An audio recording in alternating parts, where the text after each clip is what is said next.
Hello दोस्तों, मैं उदय डागर आप सभी का फिर से स्वागत करता हूं आपके अपने चैनल एग्जाम न्यूज बाय उदय सर में। दोस्तों, हमारा जो लक्ष्य है लगभग 500 क्वेश्चन हम कंप्लीट करेंगे 2021 में जो भी एग्जाम हुआ है HSSC का, और विद ऑफिशियल आंसर की के साथ, क्योंकि जितने भी क्वेश्चन मैं लेकर आया हूं हमारा वही लक्ष्य है कि केवल 500 क्वेश्चन हम कंप्लीट करेंगे ऑफिशियल आंसर की के साथ। और जो जो क्वेश्चन बने हैं वो आपको पता भी लगेगा कि HSSC किस टाइप के क्वेश्चन पूछता है, और कुछ क्वेश्चन ऐसे हैं जो बार बार रिपीट होते हैं और आगे भी रिपीट हो सकते हैं। तो पहला क्वेश्चन आपके सामने है, आप सभी इस वीडियो के साथ एंड तक बने रहें और आपको अलग से एक प्लेलिस्ट मिल जाएगी इन सभी क्वेश्चन की, क्योंकि आपको दिक्कत नहीं आएगी फिर से वीडियो ढूंढने में, क्योंकि आपके काफ़ी बार मैसेज आते हैं कि सर वीडियो नहीं मिल रही है, तो अलग से प्लेलिस्ट आपको चैनल पर मिल जाएगी। तो पहला क्वेश्चन आपके सामने है, पूर्वी पंजाब उच्च न्यायालय की स्थापना डैश में 15 अगस्त 1947 को हुई। वैसे अगर देखें तो पंजाब हरियाणा हाईकोर्ट की पहली बार जो स्थापना है भारत सरकार अधिनियम 1915 था, और कब इसकी स्थापना हुई 1919 में। और यहाँ पर किसकी बात हो रही है, पूर्वी पंजाब उच्च न्यायालय की, तो 15 अगस्त 1947 के अकॉर्डिंग इसका जो राइट आंसर रहेगा शिमला रहेगा। क्या रहेगा? शिमला रहेगा। तो सी बिल्कुल इसका सही आंसर बनेगा। और शुरू में अगर आपसे पूछ ले किस अधिनियम के तहत हुई थी इसकी स्थापना 1915, और कब की बात थी 1919, तो सी बिल्कुल इसका राइट है।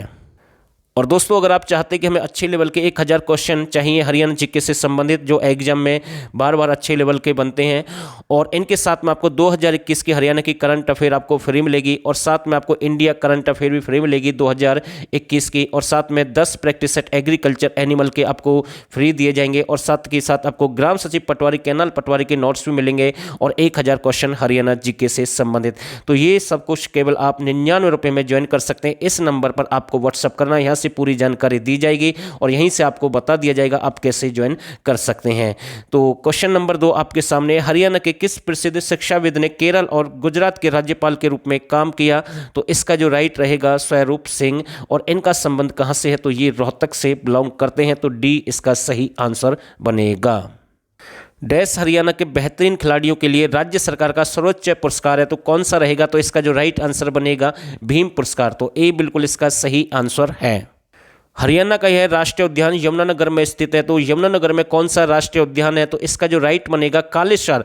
और कब इसकी स्थापना हुई थी? 2003। और राष्ट्रीय आपका एक और है, कौन सा है? सुल्तानपुर राष्ट्रीय उद्यान, जो कि फर्रुखनगर गुरुग्राम में है। 2 ही हरियाणा के राष्ट्रीय उद्यान है, आपको ध्यान रखना है। तो ये क्वेश्चन यहाँ से बन सकते हैं। तो इसका तो जो राइट बनेगा सी बिल्कुल सही आंसर रहेगा। और कालेश्वर भगवान शिव को मतलब कि समर्पित है, या फिर हम कह सकते हैं कि कालेश्वर का मतलब ही भगवान शिव है। तो सी बिल्कुल इसका राइट आंसर रहेगा।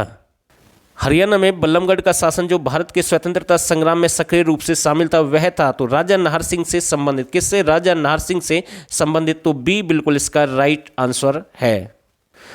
हरियाणा फरीदाबाद की वह झील तोमर वंश के शासन के दौरान स्थापना की गई थी, तो किस झील की स्थापना की गई? तो इसका जो राइट बनेगा तोमर वंश के दौरान सूरज कुंड झील। कौन सी रहेगी? सूरज कुंड झील। तो बी बिल्कुल इसका सही बनेगा। और पूछ लेगा करण झील, तो ये करनाल में है, जिसे टिक्कर ताल, यानी कि करण झील को टिक्कर ताल नहीं, करण झील को चक्रवर्ती झील के नाम से भी जानते हैं। तो ये आपको ध्यान रखना है। और बडकल झील आपकी फरीदाबाद में 1947 में इसकी स्थापना हुई। तो सन्निहित सरोवर आप जानते ही हैं, तो आप हमें इसका मैसेज के द्वारा आंसर भी दे सकते हैं। तो इसका जो राइट बनेगा तो बी बिल्कुल सही आंसर है। ये क्वेश्चन काफ़ी गलत करते हैं स्टूडेंट, क्योंकि इसमें 2 गुरु थे इसके, किसके? सूरदास के, यानी कि हरिदास और बल्लभाचार्य। लेकिन क्वेश्चन की जो लैंग्वेज है उसके अकॉर्डिंग आपको चलना है। संत सूरदास महान संत थे, सभी जानते हैं, और इनकी जो शिक्षाओं से प्रेरणा लिया माना जाता है, मतलब कि इन्होंने किससे शिक्षा ली? तो इसका जो राइट बनेगा बल्लभाचार्य। तो डी बिल्कुल इसका राइट बनेगा। और कई बार एग्जाम में ये क्वेश्चन पूछा गया है। कई क्वेश्चन ऐसे होते कि क्वेश्चन की लैंग्वेज देखकर ही दिमाग खराब हो जाता है, लेकिन देखिए ये क्वेश्चन किस तरीके से पूछा गया और कितना लंबा चौड़ा, यानी कि घुमा फिरा कर पूछा गया। तो देखते हैं, इस क्वेश्चन को भी आपके सामने है। हिंदी भाषा प्रदेश कभी भी पंजाब का हिस्सा नहीं था, और यह इस क्षेत्र के विकास के लिए आवश्यक है कि पंजाब से अलग किया जाए और दिल्ली, राजस्थान और उत्तर प्रदेश के कुछ अन्य भागों के इसके साथ मिलाकर एक नया राज्य बनाया जाए। तो ये जो कथन है, यानी कि 9 दिसंबर 1932 को दिए गए, तो किसके द्वारा यानी कि दिए गए ये कथन, या किसके द्वारा कहे गए? तो इसका जो राइट बनेगा बंधु गुप्ता, यानी कि सी बिल्कुल इसका सही आंसर माना गया है। हरियाणा में दहशाला प्रणाली राज्य से संग्रह कृषि कर की व्यवस्था थी, डैश के द्वारा पेश किया गया। तो इसका जो राइट बनेगा राजा टोडरमल, यानी कि बी बिल्कुल इसका सही आंसर है। करनाल जिले में बागवानी परियोजना स्थापित करने के लिए हरियाणा सरकार के साथ किस देश ने भागीदारी की? तो इसका जो राइट बनेगा इजराइल। किसने की? इजराइल। तो ए बिल्कुल इसका सही बनेगा और घरौंडा से संबंधित है, तो आपको ये भी ध्यान रखना है। तो ए बिल्कुल इसका सही आंसर है। वर्ष 2015 में हरियाणा सरकार ने किसको स्मार्ट सिटी के रूप में विकसित करने की घोषणा की? तो इसका जो सही आंसर बनेगा 2015 में गुरुग्राम। किसको? गुरुग्राम। तो ए बिल्कुल इसका सही आंसर रहेगा। हरियाणा के इस स्थान पर फिरोज शाह तुगलक ने 1354 में एक किला स्थापित किया। तो कहां पर स्थापित किया? तो हिसार में किया है। और हिसार जो शब्द है ये फारसी भाषा का शब्द है और हांसी भी पूछ सकता है, तो ये भी फारसी भाषा से संबंधित है। जैसे बडकल, बडकल का भी फारसी, या फिर आपको ध्यान रखना है ये 3 शब्द बन सकते हैं इस भाषा से संबंधित। तो इसका जो राइट बनेगा तो डी बिल्कुल सही आंसर रहेगा। हरियाणा में बरसात के मौसम का स्वागत करने के लिए डैश त्योहार मनाया जाता है। तो इसका जो राइट आंसर बनेगा तीज का पर्व, यानी कि सी बिल्कुल इसका सही आंसर रहेगा। घनघोर, कौन सा? घनघोर नृत्य या फिर आ जाए छड़ी नृत्य, यानी कि या फिर गुग्गा नृत्य, तो ये इनका संबंध कहाँ से रहेगा? हिसार के काफ़ी प्रसिद्ध हैं ये। और घनघोर नृत्य आप जानते हैं शिव पार्वती से संबंधित है, गौरी देवी से खासकर संबंध है, तो आपको ध्यान रखना है। छड़ी नृत्य, गुग्गा नृत्य, तो ये भी आपका कहाँ का प्रसिद्ध रहेगा? हिसार का। और इसका जो राइट है सी बिल्कुल सही आंसर है। हरियाणा परंपरा स्वांग की वर्तमान शैली की नींव रखने का श्रेय किसको जाता है? तो इसका जो राइट बनेगा किशन लाल भट्ट रहेगा। ये भी एक सांगी है। दयाचंद माइना, ये माइना रोहतक से संबंध रखते हैं। एक आंसू और जॉन मिल्टन भी इसे कहते हैं। तो मांगेराम, ये जो है बाकी सांगी है, आपको ध्यान रखना है। तो ए बिल्कुल इसका सही आंसर है।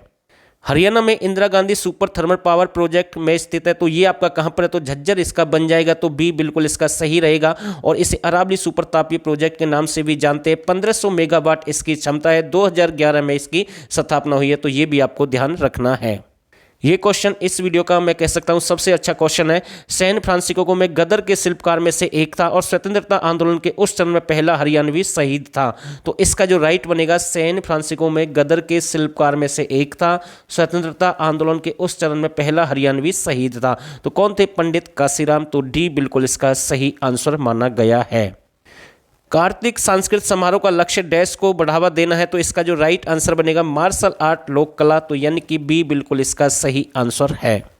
ब्रिटिश काल में हरियाणा डैश में पंजाब का भाग था। तो इसका जो राइट बनेगा 1858 की बात है। किसकी बात है? 1858 यानी पंजाब का भाग बना दिया गया। और उससे पहले किसका भाग था? तो उत्तर प्रदेश का एक भाग था। तो ये आपको ध्यान रखना है। तो सी बिल्कुल इसका सही आंसर रहेगा। हथनीकुंड बांध हरियाणा में किस नदी पर बना हुआ है? तो इसका जो राइट बनेगा यमुना नदी पर है। कहाँ पर है? यमुना नदी पर है। और लाल टोपी वाला बांध भी कहाँ पर है? यमुनानगर। आपको ध्यान रखना है, एक अच्छा क्वेश्चन ये भी बन सकता है। तो बी बिल्कुल इसका सही आंसर रहेगा। और रेणुका बांध, किसाऊ बांध, ये भी आपके कहाँ पर है? यमुना नदी। तो ये भी आपको ध्यान रखना है। जवाहरलाल नहर डैश से निकाली गई और हरियाणा महेंद्रगढ़ जिले में गुजरती है। तो यानी कि इसका जो राइट बनेगा भांगड़ा नहर। तो ए बिल्कुल इसका सही आंसर रहेगा। एक दंत कथा के अनुसार इस सरोवर का उल्लेख महाभारत में दुर्योधन द्वारा युद्ध के अंतिम दिन स्वयं को पानी के भीतर छिपाने के लिए किया गया। तो इसका जो राइट बनेगा कौन सा बनेगा? ब्रह्म सरोवर। तो बी बिल्कुल इसका सही बनेगा। और इसका संबंध कहाँ से है? कुरुक्षेत्र से। तो बी बिल्कुल इसका सही बनेगा, क्योंकि अंतिम दिनों में ये इस यानी झील के अंदर छुप गया या इस सरोवर के अंदर छुप गया। तो इसका बी बिल्कुल सही आंसर रहेगा। हवा सिंह ने निम्नलिखित खेलों में से कौन से खेल में 2 एशियन गेम्स स्वर्ण पदक जीते? तो इसका जो राइट बनेगा मुक्केबाजी हो जाएगा। तो बी बिल्कुल इसका सही आंसर है।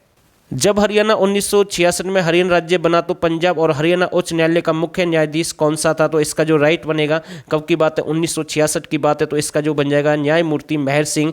और कई बार बनता है कि जब संविधान लागू हुआ उस समय मुख्य न्यायाधीश कौन थे? तो आपके एरिक बेस्टेन। कौन थे? एरिक बेस्टेन। और कई बार आपसे पूछ लेगा जब आपका शिमला से चंडीगढ़ शिफ्ट किया गया उस समय कौन थे? अमरनाथ भंडारी, यानी कि 17 जनवरी 1955। यानी तीनों के ये क्वेश्चन यहाँ से बन सकते हैं। और जब आपका पहली बार 1947 में आज़ाद हुआ उस समय आपके रामलाल और पहले थे आपके सादीलाल बत्रा, जो कि आपके रेवाड़ी से संबंध रखते हैं। तो इसका जो राइट है बी बिल्कुल सही आंसर रहेगा। उन्हें हरियाणा का आधुनिक वास्तुकार कहा जाता है। उन्हें 3 बार हरियाणा के मुख्यमंत्री के रूप में कार्य किया। तो उन पंक्तियों किससे संबंधित हैं? तो ये बनेंगी आपकी चौधरी बंसीलाल। इसे आधुनिक वास्तुकार कहा जाता है। इसे हरियाणा का लौह पुरुष भी कहते हैं, आर्किटेक्ट के नाम से भी जानते हैं। तो ये कौन है? आपके चौधरी बंसीलाल। और इनका संबंध कहाँ से है? भिवानी से। और इन्हीं के समय में हम कह सकते हैं कि जो बिजली है संपूर्ण हरियाणा में बिजली का विकास हुआ। निम्नलिखित में से कौन सा पुरस्कार हरियाणा सरकार द्वारा पुरुषों के लिए खेलों में आजीवन योगदान के लिए दिया जाता है? तो महाराणा प्रताप पुरस्कार। कौन सा रहेगा? महाराणा प्रताप पुरस्कार। तो सी बिल्कुल इसका राइट आंसर रहेगा। हरियाणा विधानसभा की पहली महिला स्पीकर थी तो सन्नो देवी। कौन थी? सन्नो देवी। और अगर आपसे पुरुष पूछ ले तो आपको ध्यान रखना है, तो आप हमें मैसेज करके जरूर बताएं। एक आसान क्वेश्चन है इस वीडियो में। त्राइन का प्रथम युद्ध किस वर्ष में हुआ? तो इसका जो राइट बनेगा 1191 में हुआ है। और किसके बीच? मोहम्मद गौरी और पृथ्वीराज चौहान के बीच। तो सी बिल्कुल इसका सही बन जाएगा आंसर।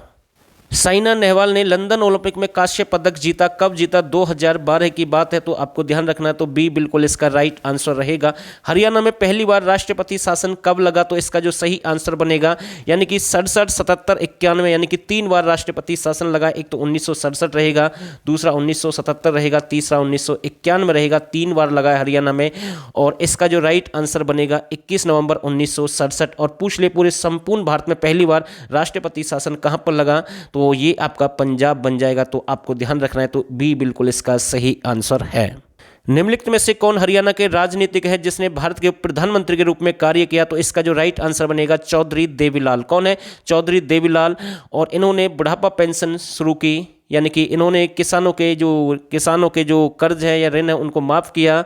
इन्होंने खुला दरबार योजना चलाई, कन्यादान योजना इन्होंने स्टार्ट की। तो ये बहुत सारे काम इनके द्वारा किए गए हैं। और साथ के साथ ये 2 बार उप प्रधानमंत्री बने हैं, एकमात्र हरियाणा के प्रमुख व्यक्ति हैं। तो आपको ध्यान रखना है। और इसका जो राइट आंसर रहेगा यानी कि ए बिल्कुल सही आंसर है। पैरा ओलंपिक खेलों में पदक जीतने वाली हरियाणा की प्रथम भारतीय महिला कौन थी? तो इसका जो राइट आंसर बनेगा दीपा मलिक। कौन थी? दीपा मलिक। और इन्हें 2012 में, कब? 2012 में इसे अर्जुन अवार्ड से भी सम्मानित किया गया।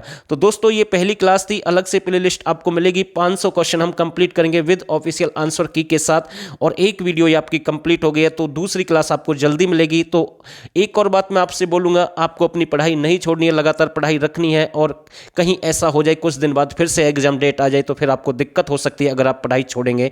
तो मैं तो केवल आपसे कह ही सकता हूं, आगे आपकी मर्जी है। तो आप सभी ने इस वीडियो को यहां तक देखा, आप सभी का बहुत बहुत धन्यवाद।